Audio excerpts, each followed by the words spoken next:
Le flash d'information locale, présenté par Laura Sahin.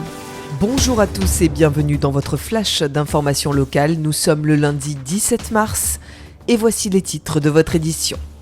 Ce soir a lieu le gala du Fonds social juif unifié Marseille-Provence qui lance la campagne de collecte de fonds annuelle au Palais du Pharo.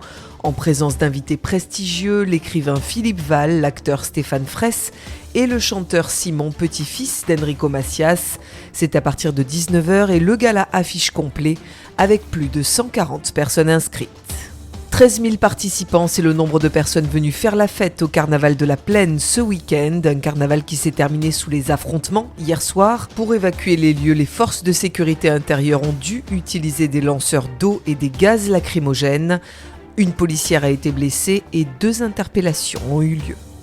Premier programme national dédié au secteur agricole à s'appuyer sur les certificats d'économie d'énergie pour réduire les consommations énergétiques et renforcer la résilience des exploitations agricoles. Fabacé lance un nouvel appel à candidature pour recruter de nouvelles structures d'accompagnement ou collectifs d'agriculteurs. Écoutez Amandine Lebrun, chargée de projet, au micro de Magali Barthès. L'énergie peut représenter jusqu'à 20% des dépenses annuelles d'une exploitation agricole et le double pour les cultures sous serre. Fabacé est un programme innovant et gratuit qui s'adresse à tous les types d'agriculteurs et d'agricultrices de la région et apporte une vraie réponse aux enjeux économiques et énergétiques de leurs exploitations. Il leur permet d'être formés, outillés, financés et accompagnés, avec pour objectif final de réduire de 15% les consommations énergétiques d'ici à 2027. Nous invitons toutes les structures d'accompagnement et les collectifs d'agriculteurs à se rendre sur le site internet du programme Fabacé, fabac2e.fr avant le 25 avril pour candidater et rejoindre le programme. 1 200 tons de la Bonne Mère dorés à l'or fin vont être fabriqués par la maison Escoffier. Les statuettes seront en vente à partir de fin avril à la boutique de Notre-Dame de la Garde, vendues 400 € pièce et ce pour financer la restauration en cours de Notre-Dame de la Garde, des travaux estimés à 2,8 millions d'euros. L'actrice Émilie Dequesne est morte hier à l'hôpital Gustave-Roussy de Villejuif à l'âge de 43 ans des suites d'un cancer rare. Sa maladie s'était déclarée en octobre 2023. En football, l'Olympique de Marseille se déplaçait à Paris pour le compte de la 26e journée de championnat. Résultats et réactions avec notre journaliste sportif Jordan Toiti depuis le Parc des Princes. Les Marseillais repartent bredouille du Parc des Princes. Défaits 3-1, les joueurs phocéens n'ont pas su imposer leur jeu face à un grand Paris. Malgré la réduction du score d'Amine Gouiri au retour des vestiaires, les Marseillais n'ont pas eu le temps d'espérer après le but contre son camp de Paul Lirola.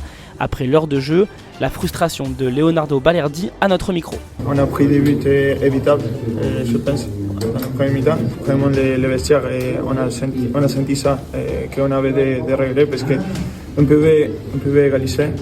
Après, quand on était dans les meilleurs moments des matchs, et on a pris les 3e buts. Donc c'est frustrant. L'OM reste donc deuxième grâce aux mauvais résultats de ses poursuivants, mais n'est qu'à 2 points de Monaco et Nice. Place maintenant à la trêve internationale avant le déplacement à Reims lors de la prochaine journée dans 15 jours. La météo aujourd'hui est de 9 degrés ce matin et jusqu'à 14 degrés cet après-midi sur notre belle cité phocéenne. Je vous donne rendez-vous à 13h avec l'invité politique de la semaine. Aujourd'hui, je reçois Lionel Decala, maire d'Allo. À tout à l'heure sur le 90.5. Tout de suite après ce journal, c'est l'Instant Mag de Magali Barthès. Mardi dernier avait lieu sur le parvis de la gare Saint-Charles la cérémonie nationale d'hommage aux victimes du terrorisme présidée par Nicolas Hopman, sous-préfet des Bouches-du-Rhône. Cette date de commémoration commune à toute l'Europe fait référence à l'attentat commis à la gare d'Atocha à Madrid le 11 mars 2004. Magali Barthès était présente lors de cette matinée émouvante. A tout de suite sur Radio JM. Je vous souhaite à tous de passer une très belle journée sur le 90.5 et surtout, prenez bien soin de vous. Vous venez d'écouter le flash d'information locale, présenté par Laura Sahin.